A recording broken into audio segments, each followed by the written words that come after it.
Ya, Assalamualaikum warahmatullahi wabarakatuh. Selamat sore, salam sejahtera buat kita semua. Langsung ini yang saya hormati Pak Staf Khusus Menteri SDM, juga Direktur Tipiter di Mabes Polri, Bapak Ibu sekalian, teman-teman di Majelis Nasional kami, ada Pak Reza Patria, saya kira sudah hilang, sudah dari tempat ini, dari forum ini, juga Pak teman-teman yang lain, peserta seminar atau diskusi yang sama saya hormati itu. Sebetulnya ini saya beberapa slide aja ya. Ini dalam 2 minggu terakhir saya memberikan materi juga di pelatihan ya, di 2 kali pelatihan diselenggarakan oleh Kementerian SDM. Itu saya menyorot satu hal sebetulnya.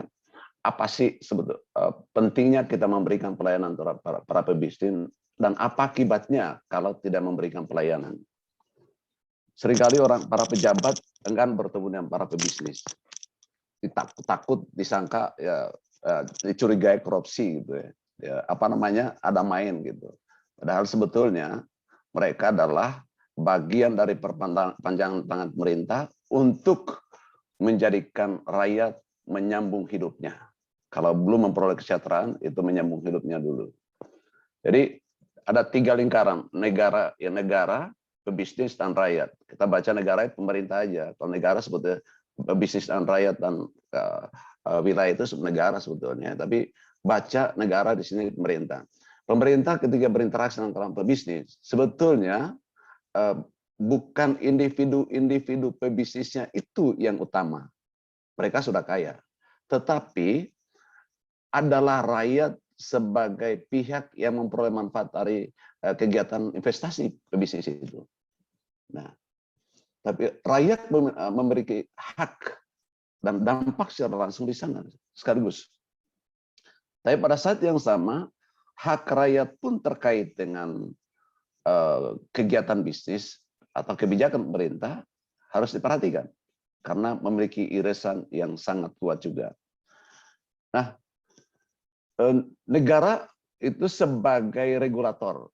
Jadi ketika membuat kebijakan, dia harus memberikan gambaran yang jelas dampak kebijakannya itu untuk kesejahteraan rakyat. Nah, tapi ketika pemerintah mengabaikan itu, ini berbahaya. Maka kalangan penyelenggara negara, penyelenggara pelayanan publik, pelaksanaan pelayanan publik itu harus memiliki ya beberapa syarat. Itu harus baca itu undang-undang pelayanan publik itu. Harus baca undang-undang administrasi pemerintahan karena ini wilayah administrasi pemerintahan, administrasi negara atau tata usaha negara. Nah, harus memiliki kompetensi.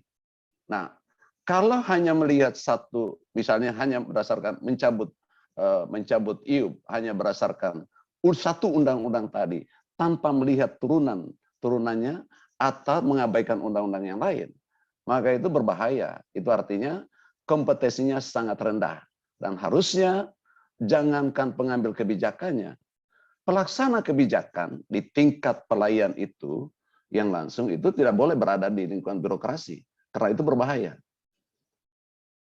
Pengambil kebijakan harus komprehensif dalam melihat masalah sebelum mengambil kebijakannya sendiri. Jadi jangan alasan karena undang-undang ada yang menyatakan bahwa ada pasal yang menyatakan bahwa kalau tidak mengajukan RKB maka harus dicabut. Tidak tahu cara pencabutan itu harus ada mekanismenya. Tadi Pak Profesor Abrar ini kan selama saya kira selama ini menjadi mitra kami, ini sahabat saya dalam mendiskusikan masalah-masalah administrasi pertambangan. Dan di Ombudsman dulu saya yang meletakkan dasar-dasar juga dimasukkan terus-menerus dengan Pak Abrar Saleh dan juga teman-teman dari Minerba bagaimana menyelesaikan masalah pertambangan. Jadi tidak boleh sembarangan. Jadi harus ada undang-undang administrasi pemerintahan, ada undang-undang pelayanan publik, ada undang-undang yang terkait bidangnya. Yang lain-lain juga. Dan ada kepatutan. Misalnya saya mau sebut satu kasus. ada orang yang mengadu ke saya, ternyata orang itu dulu pernah selesaikan masalahnya oleh ombudsman dan direaktivasi IUP-nya. Tahun 2019 tiba-tiba sekarang dicabut, padahal sementara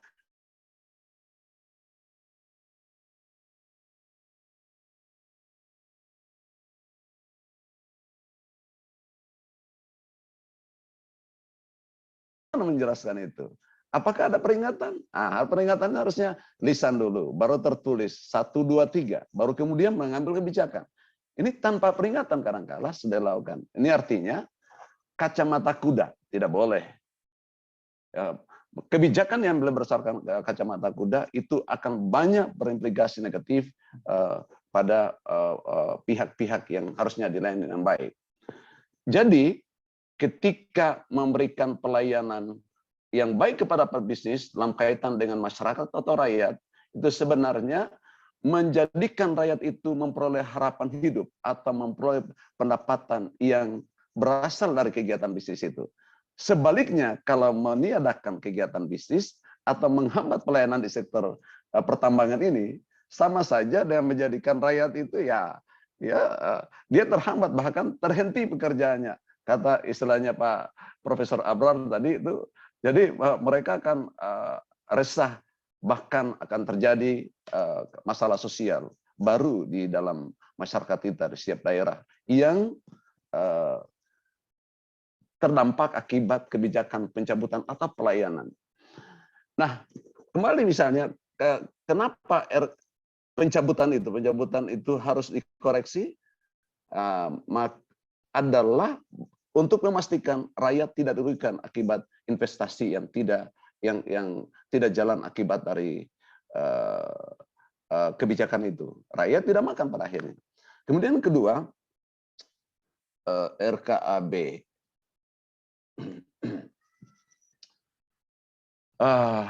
Soal RKAB ini memang ini sangat penting. Bagaimana memberikan pelayanan untuk secara cepat terhadap RKAB sekarang.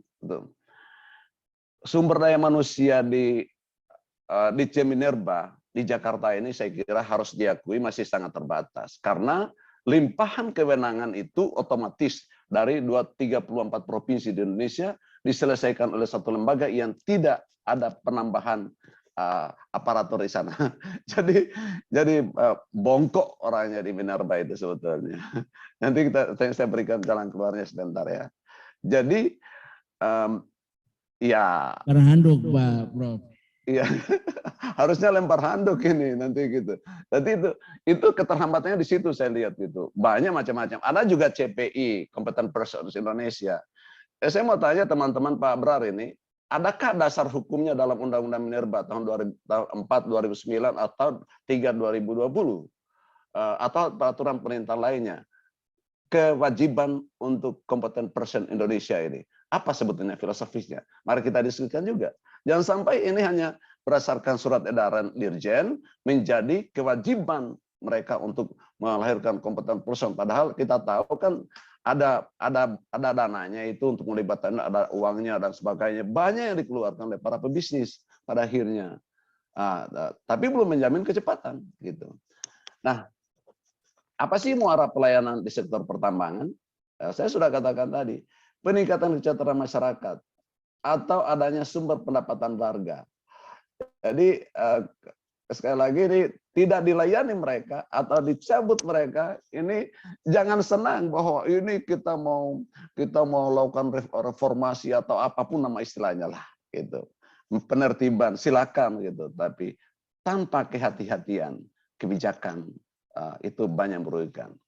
Kebijakan pun sebetulnya kebijakan untuk pencabutan itu sebenarnya nih kita konfirmasi pada Pak Edi tadi, orang DPR. Coba konfirmasi dengan Undang-Undang P3. Partisipasi masyarakat dalam proses pengambilan kebijakan publik. Ini belum ditahu, orang-orang yang mau dicabut saja tidak ditahu, tidak dikasih peringatan dan sebagainya. Minta dari stakeholders, misalnya dari APNI, mana APNI ini, Sekjen Permanen ini, Bu Medi saya kira ini, dan saya dulu penasihat pembina APNI ya, saya nggak tahu sekarang ini. Itu juga saya kira nggak terlalu libatkan yang baik. Akhirnya apa? Gaduh. Ini kan tidak boleh. Jadi satu kebijakan apalagi berimplikasi luas sampai 2.700-an itu IUP yang dicabut. Itu harusnya ada proses, ada yang transparan melalui partisipasi. Tanya dulu. Jadi tanya stakeholder, tanya pihak-pihak yang terkait, tanya ahli hukum, tanya siapa saja yang berkepentingan itu ditanya, dilibatkan dalam proses pengambilan kebijakan sebelum mereka dicabut. Ini nggak ada kan? Tiba-tiba presiden umumkan. Jangan sampai input yang diberikan oleh Minerba ini bukan salahnya Pak Bahlil ini. Salahnya apa? Kalaupun kekeliruan, mungkin kekeliruan Minerba memberikan input yang keliru. Atau memang dasarnya teman-teman yang memberikan input itu dia hanya menggunakan kacamata kuda saja, tidak komprehensif, dan yang macam ini tidak pantas menjadi pelayanan publik yang baik. Gitu. Karena dampaknya merugikan masyarakat. Nah, peningkatan pendapatan negara daerah juga itu enggak itu pasti berimplikasi itu.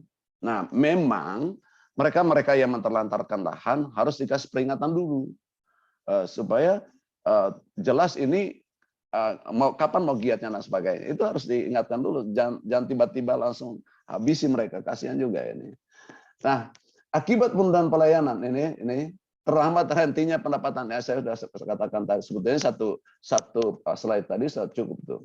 Pemasukan negara daerah yang stagnan atau menurun. Tiadanya kepastian investasi dan kerugian pihak investor.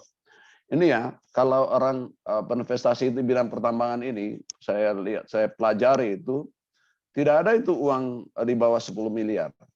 Tidak ada itu. Apalagi proses perizinan dulu kan nih, banyak para pejabat daerah-daerah itu yang tanda tangan di Jakarta bawa di tasnya di Jakarta IUP itu keluarkan, akhirnya tumpang tindih aja gitu. Ini banyak sekali, itu bisa ratusan miliar, tiba-tiba dicabut. Coba bayangkan. Kalau digugat ini, itu ada undang-undang, saya kira undang-undang pelayanan publik itu juga dalam administrasi pemerintahan. Itu coba lihat periksa baik-baik itu. Ada kewajiban pemerintah untuk mengganti rugi kerugian mereka, untuk membayar kerugian mereka. Sanggup Pak pemerintah kalau mereka nuntut banyak itu. Repot juga. Ya, jadi ketidakpastian investasi dan kerugian pihak investor ini juga harus ditakar baik-baik gitu. Terakhir nih, kalau saran saya begini, teman-teman di Minerba, ini saya kira pertama harus memberikan input yang baik kepada Kementerian Investasi dan kepala BKPM itu supaya kebijakan yang diambil tidak salah. Sebelum juga memberikan masukan ke sana, sebagai pertimbangan teknisnya juga teman-teman Minerba itu harus melakukan evaluasi sendiri dalam dirinya, dalam lembaganya untuk memastikan tidak ada kesalahan administrasi di situ. Jadi segera lakukan evaluasi penyebab atau lambatnya pelayanan. Ini yang kedua. Lakukan evaluasi. Kenapa ya?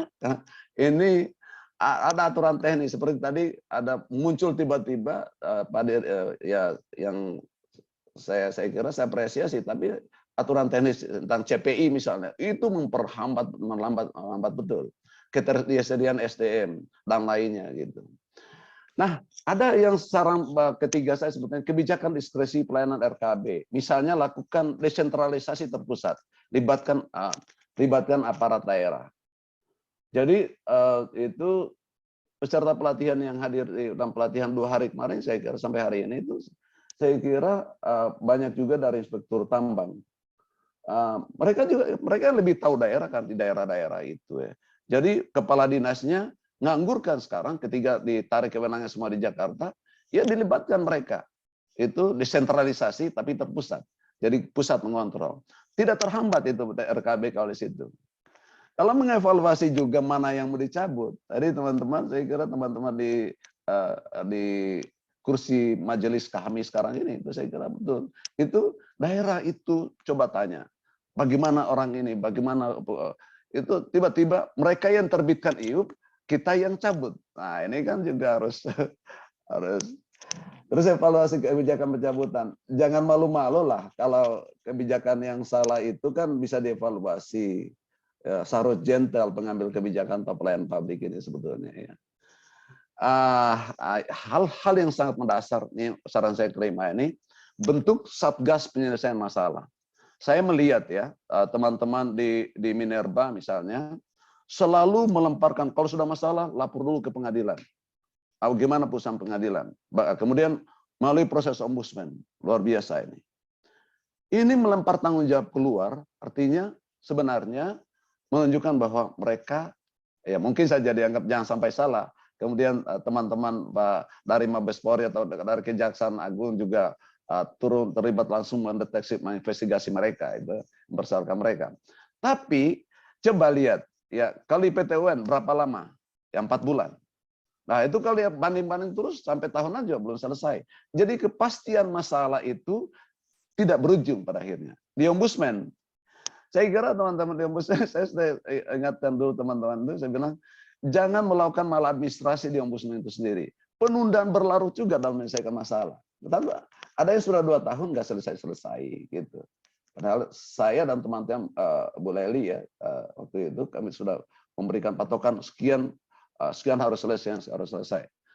Jadi sumber daya manusia juga terbatas, akhirnya pelambanan pelayanan. Akibatnya apa?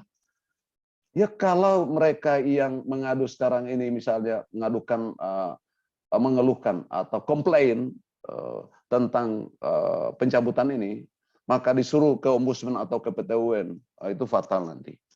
Itu nanti birokrasi yang tidak beradab seperti itu nanti. Itu hanya memperpanjang rantai kesengsaraan para investor dan terhambatnya pendapatan dari masyarakat yang berharap dari sektor itu. Saya kira itu sekedar pengantar dari saya. Pak Dokter.